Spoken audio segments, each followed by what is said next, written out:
Who are you? Who are you? Who are you? What kind of person are you? You have certain qualities and skills that other people may have as well, but it's about that mixture of quality and skills that makes you unique. You know, some people have the argument where it's like, none of us are special. None of us are the main character. In a way, it's true that many of us have commonalities, but there are certain things that make us unique. You have certain qualities. Maybe you're loyal. Maybe you're kind. Not nice, but kind. Because kind and nice are two separate things. But it's about that combination of those qualities that you bring to others and the skills you have. Maybe you're good at talking and rambling on and on and on and on. Something I can't really do. But we're working on it to talk very intentionally.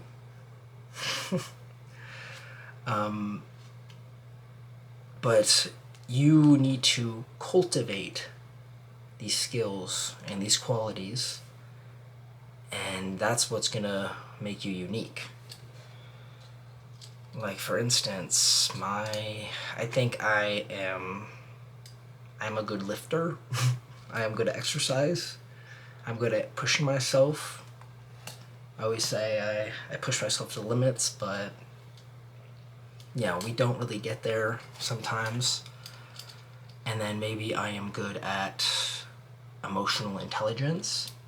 And so that combination for me is very unique because most people don't have that. And on top of all the other qualities maybe that you have, that's going to make you a completely separate person from the other guy. So when someone says, oh, no one's special, like you're not really special, you are in a way. I can see the other argument, but we each have our own uniqueness that makes us different from everyone else, and we're supposed to cultivate that and bring it out. And in a way, it's going to better the world if you just try to actually be yourself wholeheartedly. Because if you yourself are wholeheartedly, fully, then maybe the other guy will be more wholehearted. Maybe they'll be more respectful towards you and they're more open, and then everyone else will be more open. It'll spread, you know? That's why I try my best to be fully open to y'all, more talking to myself, because it's a constant battle, you know? It's never perfect, but you try these things every day that makes you better, quote unquote. But there's only so much you could do. But what makes a person unique and different? It's the qualities and the skills, and that certain mixture you have. You put all those things together, and it is something different. It is unique completely. There will never, ever be someone like you, ever again. Because you were brought up a certain way, nature, nurture. You've got your biology. Your DNA says something, and maybe you're more prone to a seafood allergy. I got a seafood allergy. Or you are brought up a certain way. Maybe your family teaches you to respect money, or maybe some people don't know the value of $1. That's going to affect how you nurture or grow up, how you see the world, maybe how you treat your body. There's so many factors, so it's very, very interesting. And it was something I was thinking about the other day, and I wanted to talk about it, but I didn't really get to film this video until now. But it's interesting how everything affects everything else. Could have said it in a little better way, but I think you know what I mean. Because everything has an influence. The way you eat, that's gonna, the way how my mind acts the next day. Maybe I eat a lot of sugar. I ate tiramisu last night. Maybe my leg day today wasn't the greatest because of that. And then that sugar is gonna go inside my body, and maybe I'm gonna want sugar more because sugar is addictive. And so that's gonna last for a few days until you don't eat sugar again.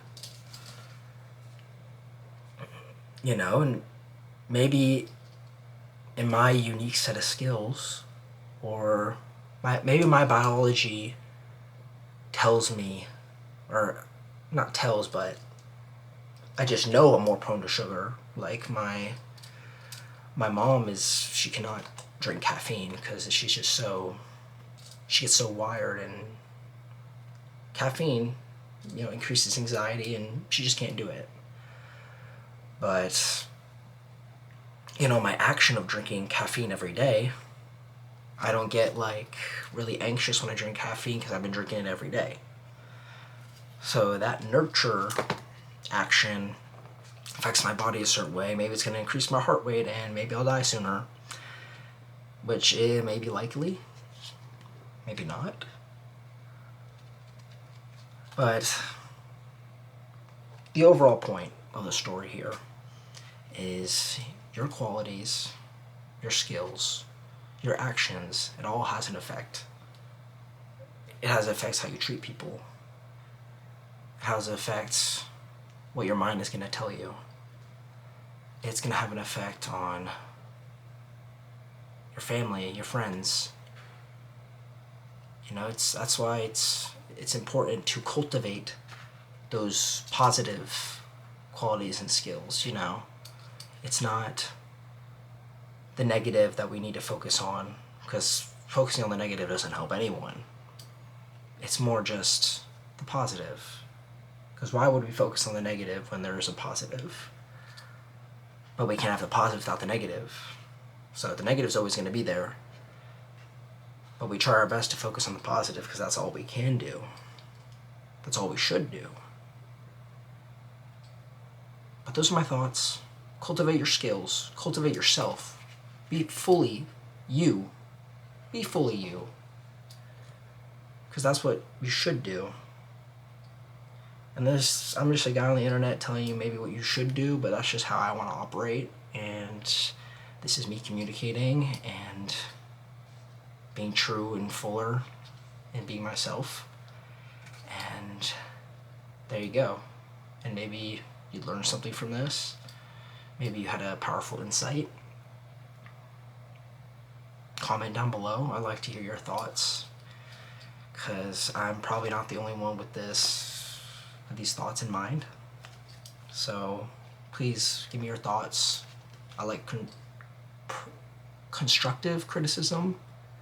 So show me what you got.